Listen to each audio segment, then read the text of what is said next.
In the fog-shrouded town of Blackwood, where shadows seemed alive and the wind whispered secrets no one wanted to hear, the abandoned Blackwood Manor loomed like a dark sentinel over the quiet streets, its shattered windows and rotting timbers telling tales of decades of neglect and whispered curses. 17-year-old Rina, a curious and fearless girl, had always been drawn to the mansion, ignoring the local legends that warned of those who entered never returning the same, if at all. One cold, moonless night, armed with only a flashlight and her journal, she resolved to explore the house, feeling a thrill in the unknown that outweighed her fear. Pushing open the heavy, creaking door, she was immediately struck by the musty stench of decay and dust, the air thick with the remnants of lives long gone, and as she stepped further, the light of her flashlight illuminated broken furniture, cobweb-covered chandeliers, and walls that seemed to breathe with the shadows that moved in them.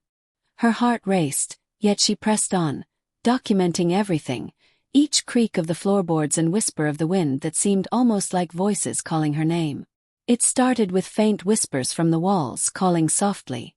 "Rina! Rina!" which she initially attributed to the wind, but soon realized were deliberate, echoing from the basement stairs that led downward into a darkness so thick it seemed to swallow her whole. The basement, filled with old furniture, broken boxes, and the smell of damp wood, held a cracked mirror leaning against the far wall, and when she peered into it, she saw not only her own reflection but a pale figure behind her with hollow eyes and a twisted grin, moving closer even though the space was empty. The basement door slammed shut, and the whispers grew into a chorus. "Leave, leave, or stay forever." Panic surged through her as cold hands seemed to brush her shoulders, yet when she looked, nothing was there, only the shadows twisting and writhing like living things. She ran through the mansion, doors refusing to open, hallways stretching impossibly, as if the house itself were alive and intent on trapping her. Somewhere in the corridors, a faint candlelight illuminated an old photograph of a family whose faces were scratched out, save for one, the same hollow-eyed grin from the mirror, and as she screamed, the voice whispered, "Welcome home, Rina."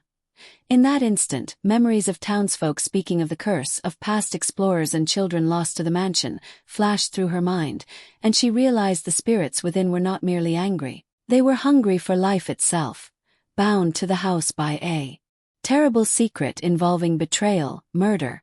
and a family's dark obsession with immortality. As hours bled into the night, Rina encountered spectral apparitions that mimicked her movements, walls that seemed to bleed shadows, and voices that called out intimate fears and regrets, making her question the very nature of reality. She discovered hidden rooms, diaries of the original Blackwood family revealing the twisted experiments they performed to trap souls and extend life, and as she pieced together the horrors, the entities began to manifest more violently, objects flying, floors cracking, whispering threats in dozens of overlapping voices. Driven by a mixture of terror and determination, Rina realized that the only way to survive was to confront the central spirit, a malevolent figure named Elias Blackwood, whose greed and cruelty in life had bound him and his descendants' spirits to the manor for eternity. In a climactic confrontation in the grand hall, the temperature dropping so low her breath was visible, the shadows coalesced into a towering figure, eyes hollow and hands grasping as if to pull her into the floor,